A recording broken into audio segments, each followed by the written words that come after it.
रितिन यार कोई snacks order कर दे यार, जोमेटो स्विगी से, भूख लग रही है। ठीक है पंकज जी, मैं ऑर्डर कर देता हूँ। पर एक चीज़ है कि हम लोग ये रूटीन में करते रहते हैं, जोमेटो स्विगी ऑर्डर किया मंगा लिया। तो क्यों ना आज आप हमें इसी टॉपिक पे बारे में कुछ समझा दो, ये ई कॉमर्स में जीएसटी की इम्प्लीकेशन कैसे होती है। हेलो फ्रेंड्स, जैसा कि रितिन ने कहा कि अब हम ई कॉमर्स को डिस्कस कर लेते हैं। आज ई कॉमर्स को ही एक्सप्लेन कर लेते हैं कि ई कॉमर्स होते क्या हैं।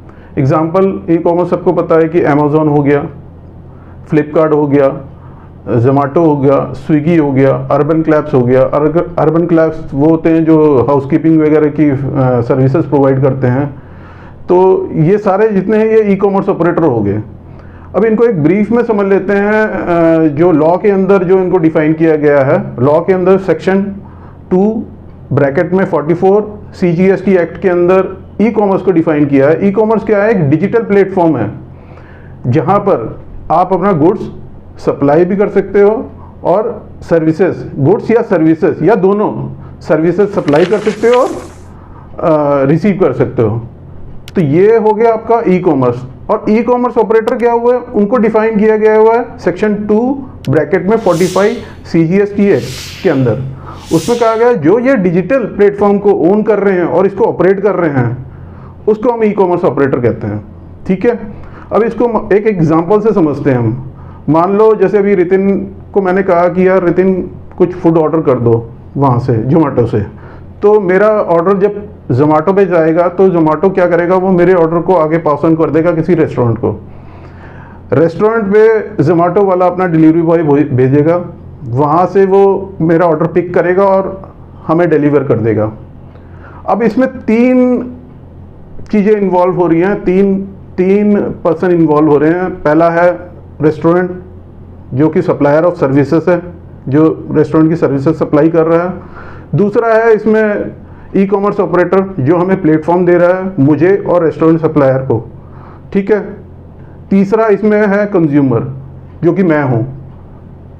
जैसा कि आप लोगों को पता है कि जीएसटी में जीएसटी पे करने की लायबिलिटी, जीएसटी डिस्चार्ज करने की लायबिलिटी फॉरवर्ड चार्ज पे होती है, यानी कि सप्लायर पे, या रेसिपिएंट पे होती है जो रिवर्स चार्ज पे होती है।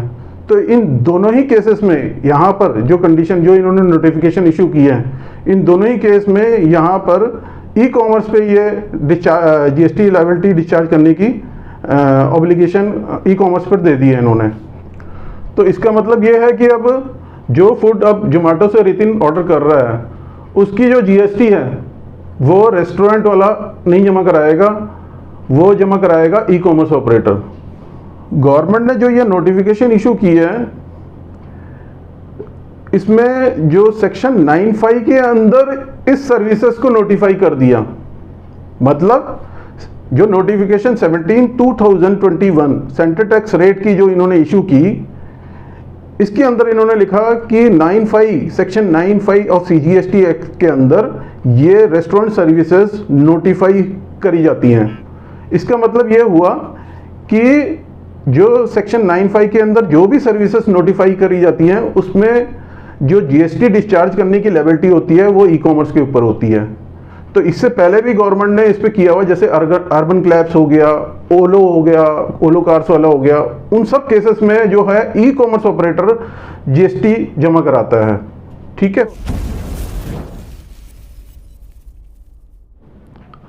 अब मेरे माइंड में कन्फ्यूज़न है और कुछ क्वेरी है कि जोमेटो ने जीएसटी तो जमा करा दिया, पर ऑर्डर तो मैंने एक रेस्टोरेंट में किया था इनके प्लेटफॉर्म के थ्रू, तो बिल कौन रेज़ करेगा?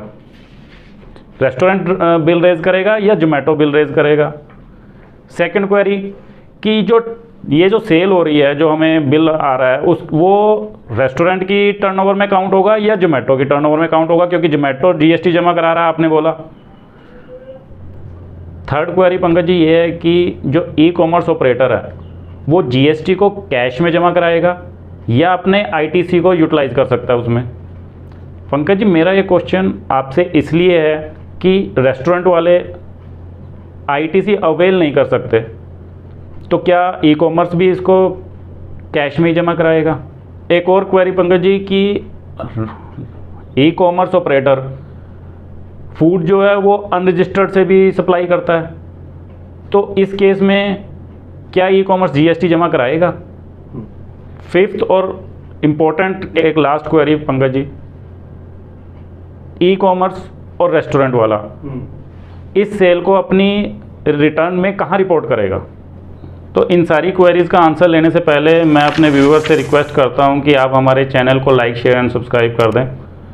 सरकार ने एक सर्कुलर इशू किया था, सर्कुलर नंबर 167, उसके द्वारा ये सारी कन्फ्यूज़न ऑलमोस्ट सारी दूर कर दी गई थी। तो पहला हमारा था कि बिल कौन रेज करेगा? बिल रेज करेगा ई कॉमर्स ऑपरेटर।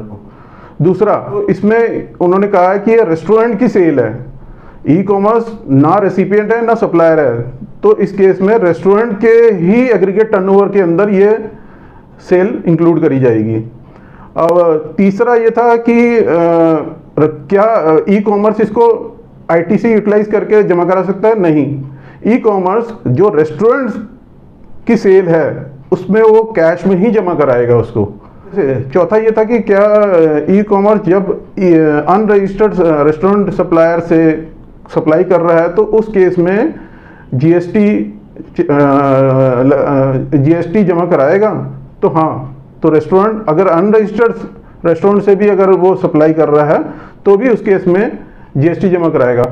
तो आगे चलते हैं। अब ई कॉमर्स इसको अपनी जीएसटीआर 1 में कहाँ दिखाएगा? ई कॉमर्स इसको अपनी जीएसटीआर 1 में, अगर वो B2B सेल है तो टेबल नंबर 4 में, और अगर वो B2C सेल है तो टेबल नंबर 7 में दिखाएगा। रेस्टोरेंट सप्लायर इसको अपनी जीएसटीआर 1 में टेबल नंबर 8 में, जहाँ की एजम्प्टेड या नील रेटेड के अंदर दिखाएगा। कुछ चेंजेस हुए हैं 3B में, जो कि गवर्नमेंट ने भी रिसेंटली एक नोटिफिकेशन इशू की थी, नोटिफिकेशन नंबर 14/2022 डेटेड 5/7/2022।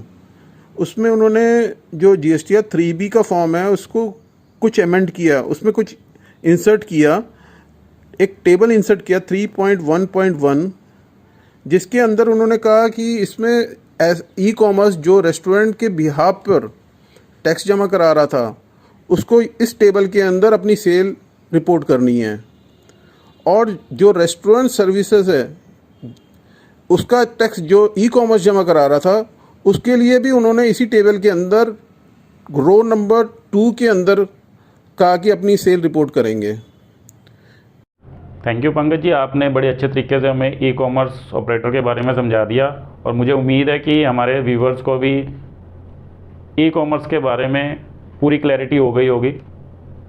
इस वीडियो से रिलेटेड अगर आप लोगों की कोई भी क्वेरी है तो मेरी आपसे रिक्वेस्ट है कि आप कमेंट बॉक्स में हमें कमेंट कीजिए, हम आपको उसका रिप्लाई कर देंगे।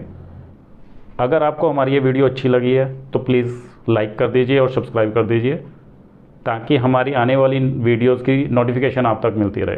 Thank you for watching.